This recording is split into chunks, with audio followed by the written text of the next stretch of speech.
Welcome to Weekly Chat with Crime Stoppers. I'm Nichole Kristoff with my friend Andy Kahn, Director of Victim Services, Crime Stoppers of Houston.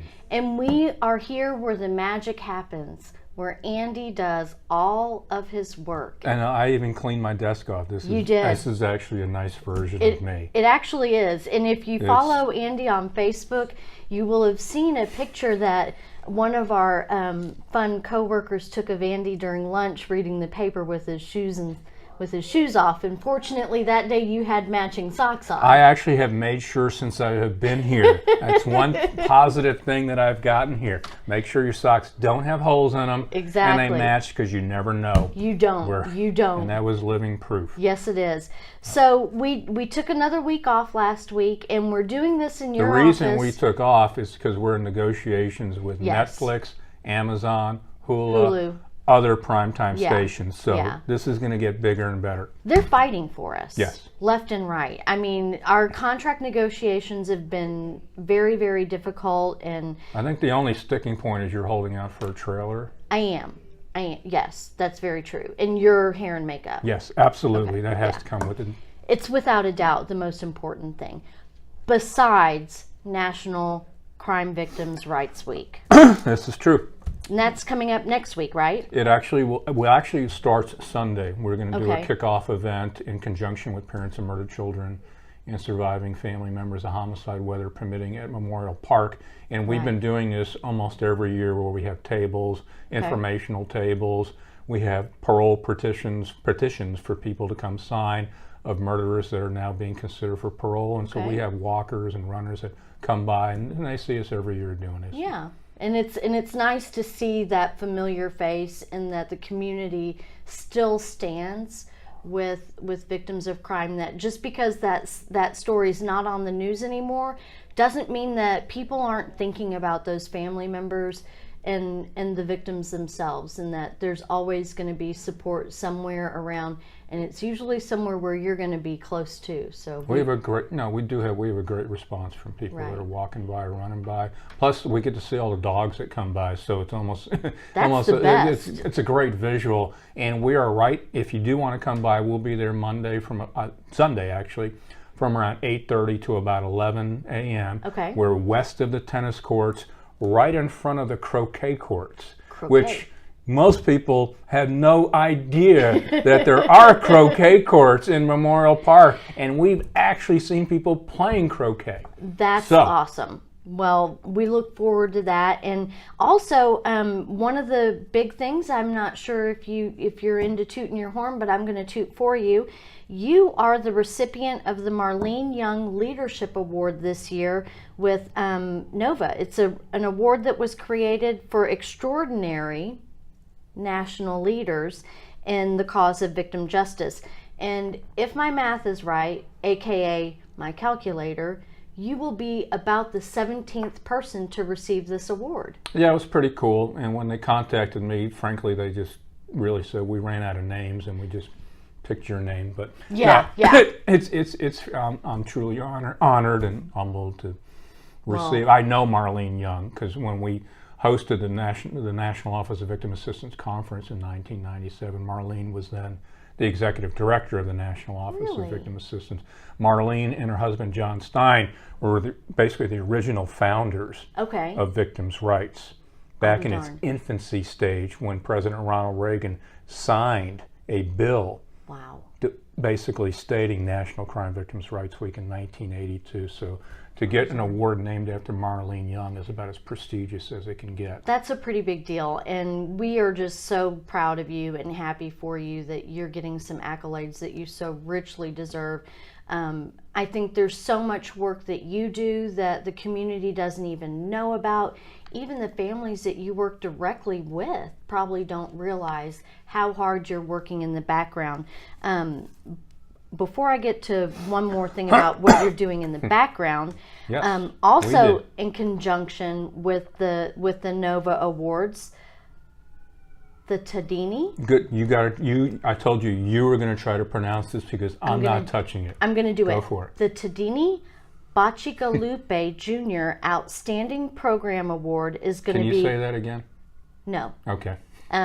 One and done. That's how I do it. and I don't want to butcher this person's name because it is a beautiful Italian name, but I'm just excited that Crime Stoppers was recognized. We received the Distinguished Victim Service Program Award. We're one of 13 programs in the country that have received this award this year, and we're the only one in the state of Texas. So that's a great category to be in. So it's like a 1-2 punch. You know, we got Crime Stoppers of Houston being recognized on a national forum coming up this Thursday in Washington, D.C. That's amazing. And yours truly is also. So can't help but think it's as good as it gets. So it's the full circle that you bring to this organization that just makes it so, and we just can't thank you enough for that. So alluding to some of the stuff that you're doing in the background, my little birdies tell me that you were in Austin this week, Mr. Khan. Yeah, we were there. What you doing in Austin? I was up there with Allison Steele and her husband Andy. Okay. Allison's daughter Kaylee Manditi was a freshman at Trinity University. Yeah. Sadly, she was abducted and then later found dead by an estranged boyfriend. Oh. And people actually saw the abduction and went to report it, but because Kaylee was older than what the Amber Alert currently allows, she was actually only 14 months older than the cutoff date. Wow. Law enforcement couldn't send out an APB Amber Alert. And so Kaylee's mother, Allison, I wish I had 100 Allison. She's amazing. Right. She's been putting in all this work, got a bill sponsored by actually your state representative, yes, Dr. Greg Bonin, yes, out in the Friendswood, Galveston Thank area. You. Yes. Yes. And so we were up there testifying Wednesday in changing an Amber Alert to include adults, excuse me, who go missing as a result of criminal conduct. Okay. And all right. we've received support from law enforcement entities, other victims organizations, Texas EquiSearch, Laura Recovery Center. Perfect. And so we're hoping that we're going to get it passed. I can't see why it wouldn't. And we were talking about this the other day in our staff meeting, and somebody asked, how would it affect the regular or the standard Amber Alert? And you said no, that it's, no. The Amber Alert's going to stay the same. Everything stays the same. The only difference would be this would also cover adults who go missing as a result of. It's a very fine line because otherwise you'd be saturating. So law enforcement will ferret out those that truly merit to being notified and alerted. Right. Well, I think it's great. We're super excited about that possibility because it is unfortunate that it happens a lot more than people. There's always catalysts for change, and as I told Allison, I said you can't go back and change what happened to you or your family. No. But we make things better for others to come along. Exactly. And you've achieved a lasting legacy. Right. You know, my position has always been, in my 27 years as a victim advocate, is anybody can yell and scream about the injustices. It might get you a few minutes of airtime, but what have you accomplished? Exactly. We would much prefer to find solutions and remedies. And one way of doing that is crafting statutes to enhance not just victims' rights, but public safety. Right. And it's so important. You never know whose life you'll impact down the road. And if, like you said, it can bring about some kind of change, that's great. What else have you been working on legislatively? This session we have a bill that we're calling the Sir Romeo Bill. Sir Romeo Milam, my little buddy. Yes, and sadly that will be a year next month. It is. He was shot while sitting in his grandma's house watching TV. Just normal. Totally random. Still hasn't been solved, but he had months and months, as you well know, of rehabilitation that he'd go through. And when the family, they was ready to be released from the hospital, taking him back to the same place that he was shot at, so, just sends up a lot of, scary He just shouldn't have to go through that. So we looked, and the only categories of victims eligible for reimbursement for relocation are domestic violence and sexual assault, which actually worked on that. But any family whose child was a victim of attempted murder was not eligible. So we thought we could plug that gap. I think it's great. It's a lot of this stuff is just really common sense. Exactly. You find glitches in the system.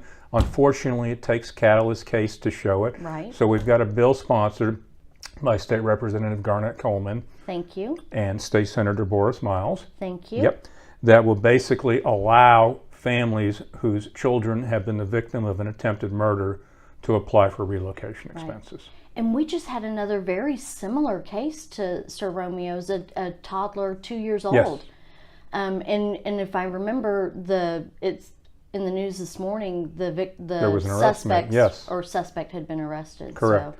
So thankfully for that family, there's some answers of who did it, but still Sir Romeo's suspects are still out there. I guess, again, coming up on the year anniversary, obviously we're going to need to do something to bring this back out there, let the public know that the case is still unsolved. There still is a reward. $7,500. Somebody out there knows something, so we're going to Exactly. ask you, the public, again, to assist this family in seeking justice. A lot of people say snitches get stitches. Here at Crime Stoppers, we say snitches get riches.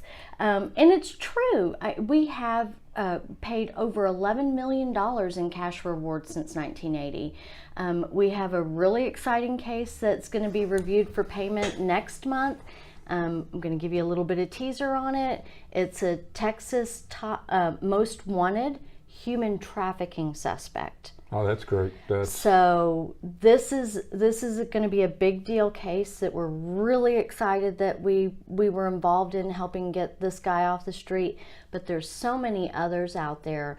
Our website was recently updated, so the end user might not see a lot of things, but you're going to start seeing more of our cases on the website and ways that you can report potential suspects and stuff like that online through the tip line and through our mobile app. We're real excited about all of that. But during National Crime Victims' Rights Week, there's a series of activities that go on, to bring attention to the issue of victims' rights and public safety. And, my position is crime victims are the only unwilling participants. Exactly. In the criminal, everyone else chose a role. You did, I did, law enforcement, judiciary, parole, probation, but no one ever said, pick me, pick me. Right. I want to be a victim of crime. Exactly. So it's the least we can do in the city of Houston is to have the resources out there. Right. And I can tell you, in Houston, we have more resources available for victims of any type of crime. In a utopian world, it'd be nice if we didn't, but that's not reality. Right. So we bring everybody together. We've got an event here Monday morning. Yes. Where we're going to be doing a butterfly release, and we're going to have elected officials from the district attorney's office, from actually the DA herself, Kim Ogg, will be here. Awesome. Police chiefs, law enforcement, victims will be here, all coming together to let the public know that not only do we stand with them, but we walk their walk. Exactly. And this is just one of many events that we do here at the building to let victims, families, and but we have an event survivors. After that too, right? Yes, we have our Child Abuse Lunch and Learn coming up, that in recognition of National Child Abuse Prevention Month, which is April this month. So we have that going on. We have a few other things. You can always check out our website, go to the events page and see what's cooking. We'd love to see you guys there. Please just RSVP. Go to the website, click on that link to RSVP, come out and see us. I also wanted to share, you were on TV last night about this case? Yeah, last night on this case, right. So this has got a supplemental reward up to $15,000 for Miss Martinez's murder suspect. We really need to get these guys off the Here's a streets. teacher's aide, not an enemy in the world, goes out to lock her gates. Right. And someone comes up and shoots her 3 or 4 times, gets up and leaves. And it's the second time we've had something like this occur. Exactly. In the last few months. A lot of people might recall the murder of Elizabeth Barraza, setting up for a garage sale early in the morning, where someone drives up, walks up to her, shoots her, and gets up and leaves. So, yeah, there's a lot of coincidences over here at different parts of town. But again, you've got families that are grieving, wanting answers, and we're hoping that someone out there can help ease these families' pain. Exactly. So again, this reward up to $15,000. Thank you again. You worked really hard to get with law enforcement to help get this going, and we couldn't appreciate it more. And we really hope that additional money brings those suspects to light. I also, just real fast before we go, want to point out, some of you may or may not know that our friend Andy Kahn is a purveyor of all things pop culture, And he has lots of little things around the office that help bring some levity to the otherwise very depressing and sad work that we do. And I do remember this fellow. So I just wanted to point those two out to God, everyone. look at all these great cartoons on the side. I mean, there's Secret Squirrel. Remember Secret Squirrel right here? Snagglepuss. Snagglepuss. Oh my God, the Huckleberry Hound over here. I saw hey, that the one Great too. Kazoo. Was, The Great Kazoo. He was one of the great characters of all time. Man. Exactly. He had the great line calling Fred and Barney dum-dums. Dum-dums. Yes. And the little sound that it made too. So, yes. Well, thank you, Andy, for letting us barge into your office and invade your personal space Absolutely. today. No, you can see I cleaned up, so Yeah. this is even better. Yeah, and thanks again for joining us. We're so glad you came back to see us one more time. Hopefully contract negotiations will be in place next time, and our producer will be back, and we look forward to talking to you then. You bet. Give us our feedback and let us know what else we can do to help you. Yes, thanks. Have a great one.